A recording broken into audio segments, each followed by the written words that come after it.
Et salut à toi futur entier, c'est un plaisir aujourd'hui de te retrouver dans cette vidéo qui, comme tu vas le voir, va être très spéciale. Alors tu sais, quand on est visible sur internet, le fait que beaucoup de personnes se sont servis de ce canal pour mentir tout simplement ou se faire passer pour qui ils n'étaient pas, la moindre chose que tu vas dire, forcément, elle va être remise en doute et c'est totalement normal, je fais exactement la même chose. Il est donc normal, si tu n'as jamais suivi une de mes formations, séminaires ou événements, ou même si tu m'as jamais rencontré dans la rue, que tu puisses douter de mon parcours. Et franchement, à ta place, j'aurais fait exactement la même chose, c'est normal. Alors j'ai déjà eu l'occasion dans des vidéos conseils que j'offre, dans le lien qui se situe juste dans la description, de montrer toutes les photos et actes notariés de mes biens. Mais aujourd'hui, j'ai décidé d'aller encore plus loin dans cette vidéo. Je vais vraiment jouer carte sur table et te montrer tous les documents attestant de ce que je te dis.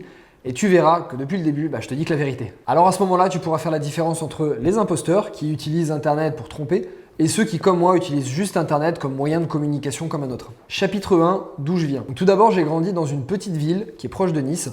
Mon père est artisan carreleur et ma mère garde les enfants dans une garderie à l'école primaire. Donc ils ont des revenus modestes, jusque-là rien de glorieux, j'ai pas eu de cuillère en argent dans la bouche. Bien au contraire, j'ai grandi dans un quartier qui est HLM. J'ai été dans un collège public qui était moyennement bien fréquenté et dans un lycée général, comme tu le verras sur les photos, qui est proche d'un quartier qui est réputé chaud. Et enfin, j'ai suivi un DUT technique de commercialisation à l'université de Nice. J'ai aussi travaillé plusieurs années en gestion de patrimoine, pendant 5 ans, 3 ans d'indépendant et 2 ans salarié pour une très grande compagnie européenne. J'ai été agréé ORIAS, IOBSP et CIF par équivalence. En fait, ce sont des agréments de conseil en investissement financier, immobilier et en crédit bancaire. Donc tu le verras sur le document, ça a été supprimé au moment où j'ai quitté mon activité. Bien évidemment, parce qu'en fait, il faut repayer chaque année pour garder l'agrément. C'est pour ça que j'ai été radié à l'année où j'ai quitté mon activité. J'ai également donné des cours à mon ancienne université. Donc en fait, ma volonté première, c'était de créer une matière de gestion financière qui n'existe pas. Donc la première fois, je suis allé voir l'université en leur disant bonjour, j'aimerais créer une nouvelle matière sur la gestion financière. T'imagines bien qu'université égale public égale gouvernement, c'était pas près d'arriver.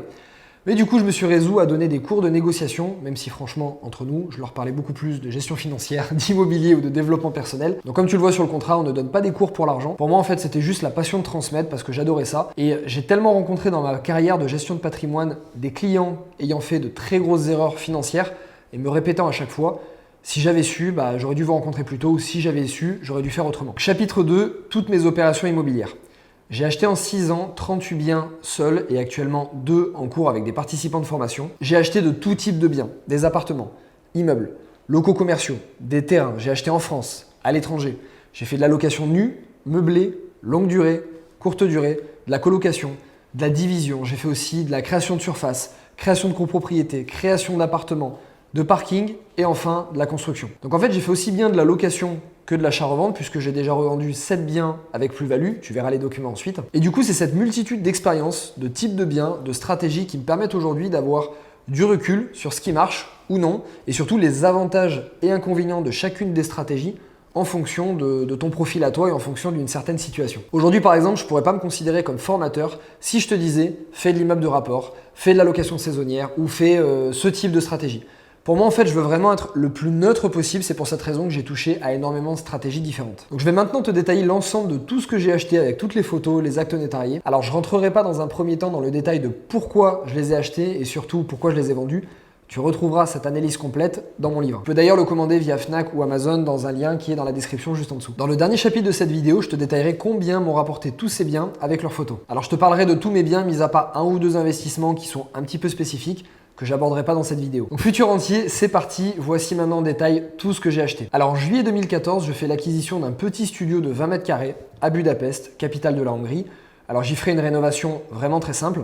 Bon là sur le document, il va falloir que tu parles hongrois, donc je suis désolé. En octobre 2015, j'achète un appartement de 4 pièces de 65 mètres carrés à Budapest, donc la porte à côté de mon studio, ce qui était très pratique pour les travaux. En février 2016, j'achète un petit immeuble pas loin de Montpellier. Alors je sais que tu veux la ville exacte, mais je suis désolé, c'est quelque chose que j'ai toujours réservé à mes participants de formation pour éviter qu'on se retrouve à des milliers dans ma ville. Mais j'ai une bonne nouvelle, finalement, j'en ai parlé dans mon livre récemment. En octobre 2016, je fais l'acquisition d'un appartement à Nice de 67 mètres carrés pour but de résidence principale et location saisonnière lorsque je partirai en voyage, puisque c'est le moment où j'ai démarré mon tour du monde. En décembre 2016, j'achète un immeuble de 6 appartements à 200 mètres de mon premier immeuble. Je l'achète en très bon état puisqu'en fait, à l'intérieur, il avait été rénové depuis 1 an. Tous les locataires sont en place, donc c'est un achat qui était vraiment très facile. Et du coup, c'est à ce moment-là qu'enfin, je décide de quitter mon emploi salarié de gestionnaire de patrimoine. Donc mon but à ce moment-là, c'était pas de m'arrêter là, évidemment, mais c'était de créer une start-up sur laquelle je travaillais depuis plus d'1 an avec un associé.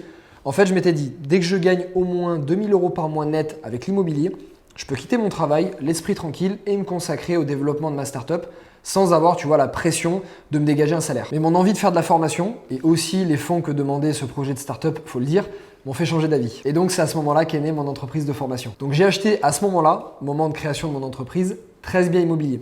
Et même si ma première année, qui était sans salaire du coup et sans revenu de mon entreprise, j'ai décidé de voyager autour du monde, j'ai décidé que j'attendais la deuxième année de mon entreprise pour réinvestir de plus belle dans l'immobilier. Et c'est là que ça repart. En décembre 2018, j'achète un petit terrain au Sénégal dans un endroit qui est quasi désert, mais avec de belles promesses de développement. Donc je laisse actuellement ce terrain dormir, donc j'ai pas prévu d'y faire de la construction. J'attends juste qu'ils prennent de la valeur et actuellement c'est le cas puisqu'il y a des gros groupes hôteliers qui ont acheté les terrains autour de moi. Janvier 2019, j'enchaîne ensuite avec un immeuble de 20 lots. Appartements, garages, locaux commerciaux et pour le coup, exactement comme le précédent, tout était entièrement loué avec d'anciens locataires qui étaient là depuis un moment, donc forcément des loyers un petit peu plus faibles qui seront réévalués à la hausse et un budget travaux qui est prévu à chaque fois qu'un locataire part de l'appartement pour optimiser les loyers et aussi faire que l'immeuble prenne en valeur. En juillet 2019, et ça tu as dû le voir récemment, je signe un terrain à Bali afin de faire une construction d'une maison de 4 chambres qui sera destinée à la location courte durée. Et aussi pour mon plaisir, parce que si tu me connais, tu sais que je passe 4 à 6 mois de l'année à Bali maintenant. Donc tu verras ici le contrat de construction qui s'élève à 205 000 € avec le leasing du terrain, puisque là-bas tu n'es pas propriétaire, c'est un leasing de terrain. Je t'inviterai à voir mes autres vidéos sur le sujet. J'ai ajouté également des meubles et ustensiles en option pour un montant de 34 millions de roupies, comme tu verras sur la facture, soit environ 2 000 €. En décembre 2019, on signe un terrain avec des participants de mes formations et Carolin et Pathé qui sont deux de mes meilleurs amis, investisseurs également. Donc on construit actuellement une maison de 6 chambres dans la même ville que la mienne. Donc la construction est encore en cours et devrait finir aux alentours des mars 2021. On a pris 3 mois de retard à cause du Covid. Et enfin, ce mois-ci, je signe l'acte final d'un terrain de 3300 m² afin d'y faire construire 2 maisons de 5 chambres. Une qui sera haut de gamme, presque luxe, et une qui sera plutôt moyen haut de gamme. La première haut de gamme fera 215 m² et la deuxième 175 m². La construction démarre dans les prochains jours et devrait prendre environ 15 mois. Alors futur entier, maintenant passons à ce qui t'intéresse le plus, les chiffres. Chapitre 3, combien l'immobilier m'a rapporté. Mon studio à Budapest m'a coûté 20 000 € avec les travaux, meubles et les frais d'avocat, ce qui remplace le notaire là-bas, et avait un rendement locatif de 20% net, puisqu'il me rapportait environ 4 000 € par an net de loyer pour l'étudiant et la courte durée. J'ai revendu ce bien 36 000 € et il m'a rapporté en tout 22 000 € net de loyer et de plus-value. Mon 4 pièces de Budapest, il m'a coûté 49 000 € avec du homestaging et rapporté environ 18% net. Je l'ai revendu 58 000 € et il m'a rapporté en tout 15 000 € net de loyer et plus-value. Mon immeuble de 4 appartements m'a coûté 120 000 € avec travaux et frais de notaire et m'a rapporté 14,5% brut de rendement. Donc cet immeuble est considéré comme une seule habitation quand je l'ai acheté. Je transforme les combles en appartements, je divise le hall d'entrée pour y faire un studio et je crée 2 autres appartements dans les étages. Alors j'ai pas calculé sur ce bien le net en pourcentage, mais voici les chiffres. Je l'ai revendu 153 000 € l'année dernière et cet immeuble m'a rapporté pendant toute sa durée de détention 6 000 € net de cash flow après impôts, casse, impayés et tous les problèmes que tu peux imaginer, 15 600 € d'amortissement de capital bancaire et 21 000 € de plus-value nette, soit 17,5% de marge nette. Donc au total, si on fait le calcul, juste ce bien m'a rapporté 42 600 € au total sur 30 mois, soit une moyenne de 1 420 € par mois net. Ma résidence principale à Nice m'a coûté 182 000 € avec travaux et frais de notaire.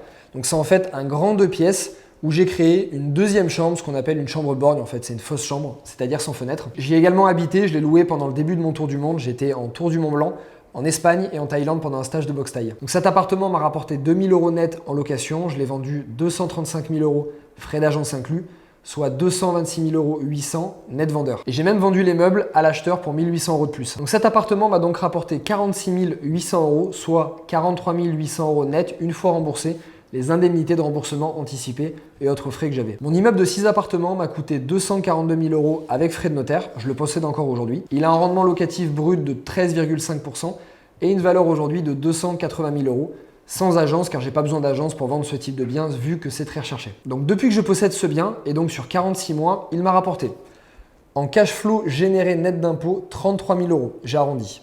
En amortissement de capital 26 000 €, arrondi également. Et en plus-value nette latente, 28 000 €, arrondi également, soit au total 87 000 € net sur 46 mois, soit 2 000 € par mois net. Mon immeuble de 20 lots m'a coûté 420 000 € avec frais de notaire. Il n'y a pas eu de travaux sur ce bien, mais j'ai prévu pendant la durée de détention de créer des parkings. Donc j'ai déjà obtenu le permis comme tu verras sur les photos. Donc là actuellement les travaux sont en cours. Et de diviser un grand appartement qui est un grand T6 le jour où le locataire partira. Et j'ai prévu également de rénover tous les appartements petit à petit à chaque fois qu'il y aura un locataire qui partira afin, d'augmenter le loyer puisque ce sont des vieux baux et également d'augmenter la plus-value le jour de la revente. Donc celui-là, il a un rendement brut, accroche-toi bien, de 17,7%. Et il a une valeur de revente actuelle sans travaux, c'est-à-dire en l'état, de 500 000 euros. Donc c'est un immeuble que je possède toujours et il m'a déjà rapporté depuis 16 mois. Encore une fois, les chiffres sont arrondis pour faire simple. 40 000 euros net de cash flow après impôts, casse, réparation, donc ça comme tout à l'heure. 17 500 euros d'amortissement de capital bancaire et 50 000 euros de plus-value latente nette. Soit au total 107 500 euros net de gagné sur 20 mois, soit une moyenne de 5 400 euros par mois net si je revendais le bien immédiatement. Ma maison à Bali, alors elle m'a coûté 214 000 euros avec les meubles et quelques options supplémentaires que j'ai rajoutées. Donc son rendement net devrait être autour de 20%. Et vu la demande que je reçois aujourd'hui, puisqu'on est en période de Covid, ce qui est spécial, Bali a décidé de garder ses frontières fermées. Mais au final, entre le 11 septembre et fin décembre, j'avais plus de 25 000 euros de réservations déjà faites, sachant que c'était déjà en période de Covid. Et donc, il y a des gens qui avaient quand même peur de venir. Donc au final, je pense qu'on devrait être un petit peu au-dessus de ce que je prévois de faire. Sachant que pas tout n'était plein sur cette période, donc on pouvait faire un peu plus que 25 000 euros, et sachant que c'était aussi sa première année de réservation. Donc franchement, je suis pas du tout inquiet, je sais qu'on va pouvoir dépasser ces chiffres. Donc malgré le Covid et le fait que l'île est encore fermée, cette maison m'a déjà rapporté 8 000 euros net entre le 1er mai et le 10 septembre, ce qui est beaucoup plus que les frais de la maison, puisque la maison me coûte environ 600 euros par mois de frais entre le jardin, la piscine, l'entretien, etc. Donc les réservations sur 2021 sont déjà très prometteuses, même si la situation financière est très instable pour le moment. Normalement, en rythme de croisière, cette maison me rapportera environ 4 000 euros net par mois. Donc maintenant, mon terrain, sans compter la construction, ce terrain m'a coûté 900 000 euros avec frais de notaire. Il était affiché à 1,2 million, j'ai fait une très belle négociation. Donc si je décidais aujourd'hui simplement de découper le terrain et de revendre les deux lots séparément, je pourrais en tirer 1,3 million car ce sont des petites parcelles et c'est très demandé dans le coin. Donc le coût total du projet va s'élever à 2,4 millions pour la construction des deux maisons, pour une valeur finale des maisons entre 3,5 millions et 4 millions. Donc on va juste compter ce que j'ai, c'est-à-dire juste le terrain avec les attestations de valeur. Si je devais découper et revendre aujourd'hui, la plus-value nette après impôts et frais de découpe serait d'environ 240 000 euros. Donc voilà maintenant ma déclaration de revenus fonciers pour mes biens qui sont loués en nu, ce qui correspond à un seul immeuble. Après, évidemment, tous les retraits des frais, des travaux, des intérêts bancaires et toutes les petites astuces que je donne dans ma formation pour réduire ton bénéfice imposable et payer moins d'impôts. Tu trouveras aussi le total de ce que j'ai déclaré provenant de la location meublée. Donc ce montant est réduit car j'ai vendu mon immeuble de 4 appartements au cours de l'année dernière. Donc normalement, il aurait dû être plus. Donc comme c'est une phase de transition où tu vois, je suis en train de vendre un bien immobilier pour acheter quelque chose de plus gros, mon terrain avec construction, c'est pour ça que j'ai des revenus un peu plus faibles, mais c'est pour réinvestir et avoir des revenus, tu le verras, un peu plus importants par la suite. Alors futur entier, maintenant que tu as tout vu, les photos, les actes notariés, ma déclaration d'impôt, on va enfin faire le calcul de combien l'immobilier m'a réellement rapporté depuis mon tout début et uniquement l'immobilier. Donc évidemment, tous les chiffres que je vais t'annoncer sont nets. Numéro 1, mon studio de Budapest, 22 000 euros. Numéro 2, 4 pièces de Budapest, 15 000 euros. Numéro 3, mon appartement de Nice, 43 800 euros. En numéro 4, mon immeuble de 4 appartements, 42 600 euros. Numéro 5, immeuble de 6 appartements, 87 000 euros. En numéro 6, immeuble de 20 lots, 107 500 euros. Numéro 7, ma maison à Bali, 95 000 euros. Alors, je t'épargne évidemment, je n'ai pas compté les petits loyers que j'ai gagnés depuis peu.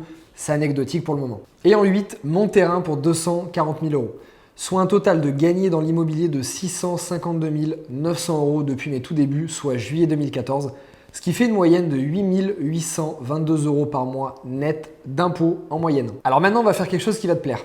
Prenons un exemple pour comparer d'une personne qui serait comme moi, donc célibataire, mais cadre salarié, et voyons voir combien est-ce que cette personne devrait gagner pour qu'après impôt, il lui reste 8 822 euros par mois net. Et bien, suivant ce simulateur d'impôt sur le revenu, il faudrait que cette personne gagne 146 845 euros, soit 12 237 euros par mois net, pour qu'après 40 977 euros par an d'impôt sur le revenu, il lui reste 8 822 euros par mois de salaire net après impôt. Et donc l'équivalent de ce que me rapporte l'immobilier. Alors évidemment, pour avoir ce type de salaire, il faut être un cadre supérieur d'une très grande entreprise, avoir une belle ancienneté ou être dirigeant d'une PME. Et il faut aussi en moyenne travailler 50, 60 ou beaucoup plus par semaine. Alors je ne me suis pas amusé à calculer exactement le nombre d'heures que j'ai passé sur mes biens immobiliers depuis 6 ans.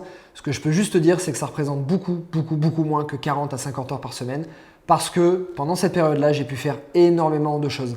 J'ai visité des dizaines de pays, pour être exact, près de 40 pays, donc j'ai fait un tour du monde. J'ai pu développer également d'autres entreprises en parallèle, j'ai pu faire d'autres placements financiers, bref, j'ai pu faire énormément de choses en parallèle en même temps. Alors tu iras regarder cette vidéo dans laquelle j'avais calculé mon taux horaire sur mon tout premier immeuble de 4 appartements. Donc tout simplement, j'avais regardé combien d'heures j'avais passé dessus et combien ça me rapportait, et j'avais calculé que ça me rapportait en moyenne 200 € par heure net d'avoir travaillé sur ce bien.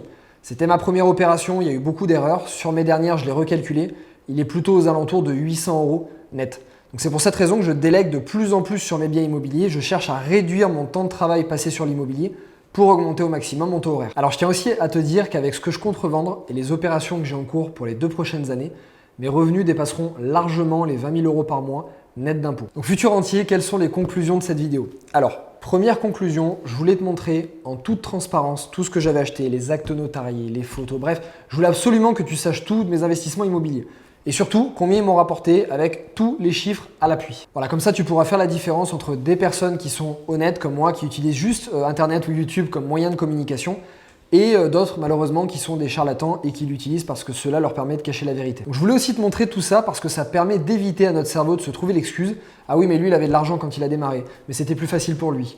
Ah mais lui il a acheté trop de biens en si peu de temps, c'est pas possible, il doit mentir. » Le problème c'est quand il y a des belles opérations comme ça, on a tendance à se dire qu'on ment. Et donc forcément, si on se dit qu'on ment, bah, ton cerveau ne va pas décupler les moyens nécessaires pour aller trouver l'énergie et la force d'aller trouver des biens immobiliers et de faire des opérations.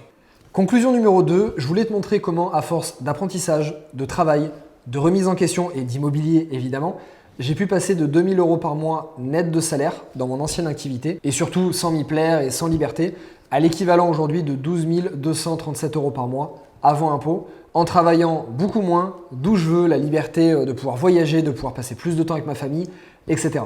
Je voulais aussi te montrer au travers de cette vidéo qu'il est possible pour un petit jeune comme moi qui vient d'un milieu populaire, sans études particulières, venant de parents qui n'ont pas eu le bac, qui ont dû arrêter à l'école à 14 ans parce qu'ils devaient ramener de l'argent chez eux, qu'à force de lecture, de formation, de travail, de détermination, que j'ai pu obtenir au final le même revenu qu'un cadre supérieur parisien, cinquantenaire, sorti d'une des 5 meilleures écoles de commerce de France. Alors j'espère que cette vidéo qui m'a pris, comme tu as dû le remarquer, 20 fois plus de temps que d'habitude afin de réunir tous les documents, j'espère qu'elle t'a plu.